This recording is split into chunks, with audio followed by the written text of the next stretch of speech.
it's Lisa. I have a lot of photos in front of me. They are not all going on the same layout. They're going to go on a bunch of different layouts. They do have one thing in common. Most of them are 3 photos that are going to go on a page together. There's one here that I have 4 photos, but everything else about them is different subject matter. Some are portrait orientation, some are landscape orientation, some I need to do this full 4x6, others I could crop down a bit. But what I thought I would do is take one sketch and then see how I could use that sketch for a variety of different pages, just based on the fact that most of them are 3 photo pages.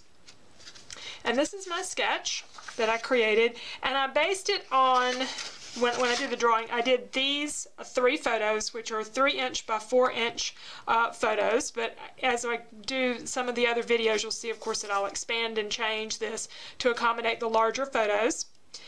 There's going to be some pattern paper down at the bottom with some type of border strip, which would border, trim, whatever, and then some more of that repeated up at the top, and some type of embellishment. When I did the sketch, I just put hearts on there, just to have something as a placeholder. As it turns out, I think hearts are going to actually work really well for this first page.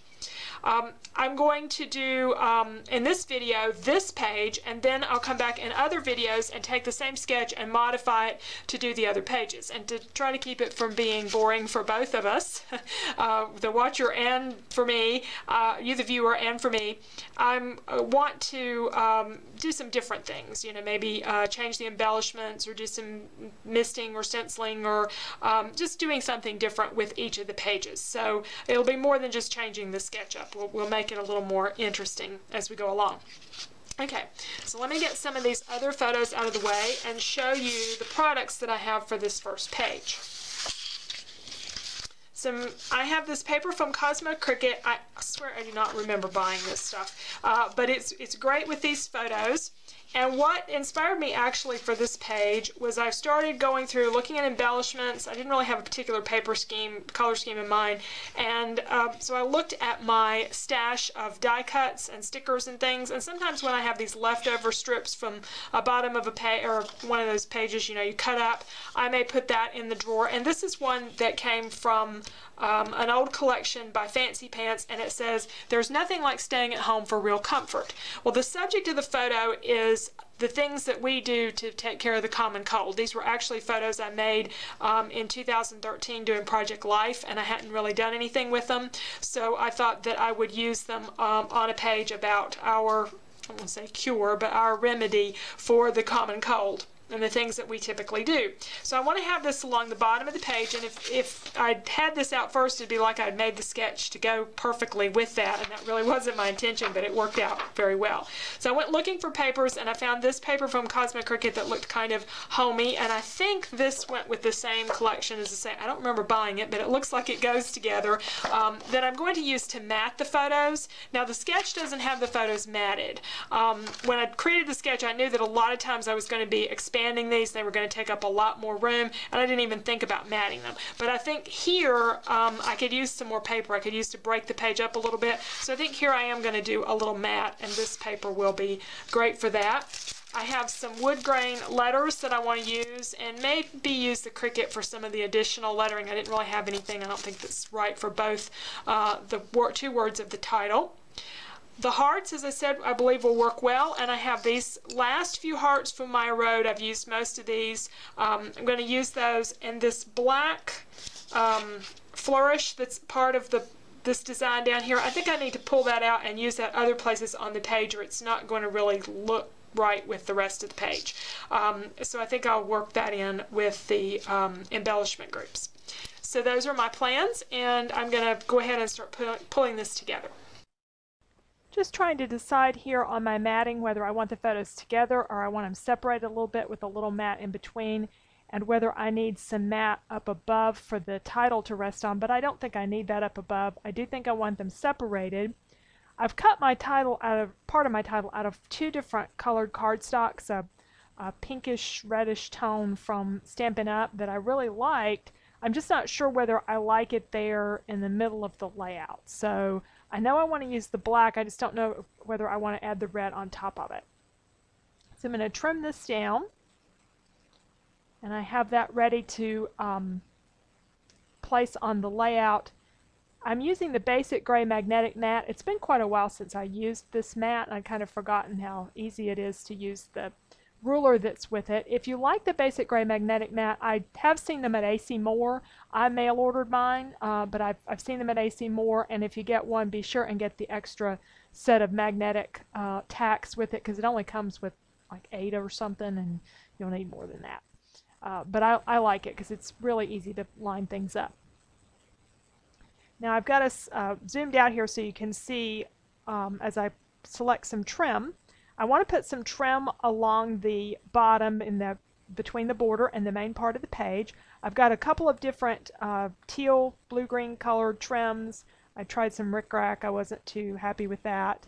And another trim there that I thought it just wasn't quite the right color match. I have plenty of that pleated trim, and it's kind of a homey sort of look. It's a little bit dressy, but I think it still goes with this. I also have my journaling to cut apart in strips. And I need to decide how far up. I'd measured where that needed to go, but then I realized I needed to have enough room for the journaling. So I've cut my journaling apart in strips and started to plan where things are going to go. I haven't adhered stuff down. You'll see why in just a moment.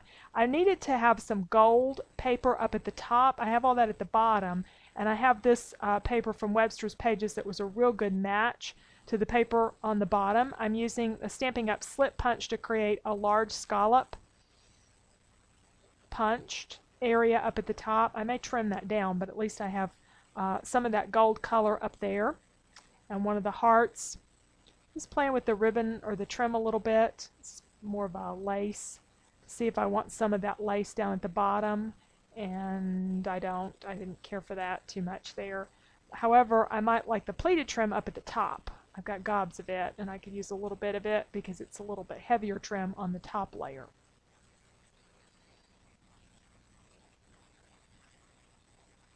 I'm also going to add some red twine, at least down at the bottom, to bring a little bit of the red color over. I'd like to have the red in the 3 different embellishment areas. I just still don't know if I want it as part of the title. So for now, I'm just going to leave that off to the side. And I feel like I need to replicate that black flourish. So I have some different stamps here. This one acrylic stamp I have used over and over again. It's kind of my go-to stamp. I also have this one from Stampin' Up! That I've used a lot. It's just rather large, and I'm not sure I can manage it on this background paper without ending up with stamped areas where I don't really want them. So I haven't glued stuff down because I need to add this flourish, and I started to mark a place for it and realized that I could use my ruler to hold the place of where my photos are going to go.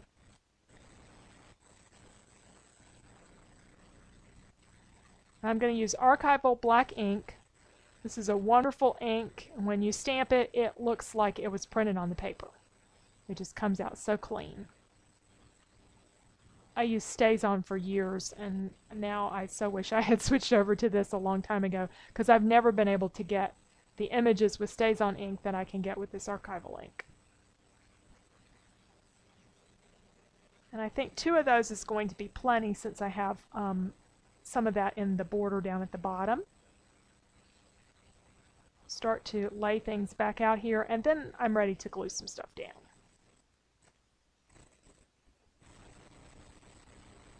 Okay, just adding a few finishing touches with the twine coming around. I wrap that around the back of the layout and across the blue pleated trim at the bottom, and I'm tying it in a bow.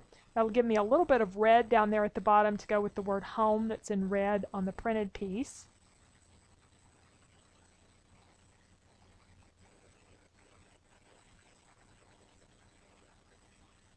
And I need some red there where that one heart is.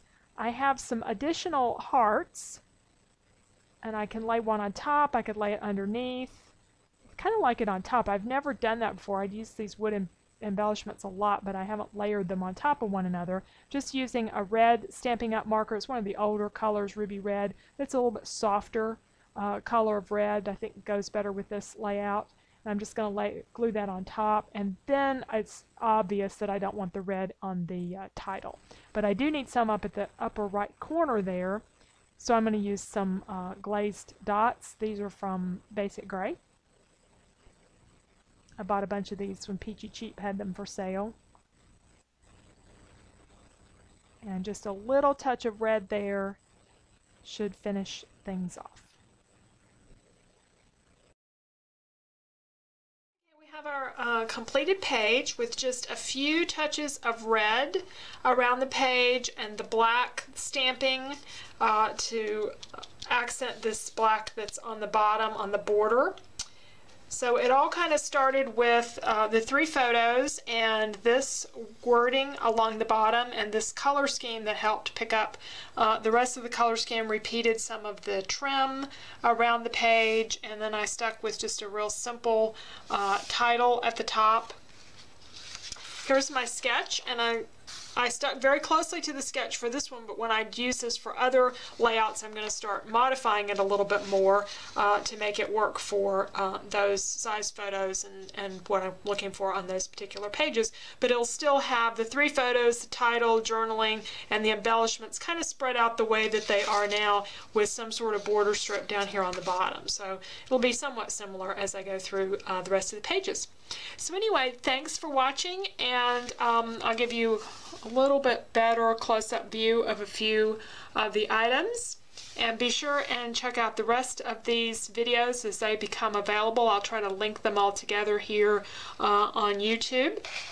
There's a blog post that goes with this that has the sketch that you can download and use for your own personal projects. And I would love to see what you make with it, so if you link back to my blog, I can see the projects that you make. Thanks so much for watching.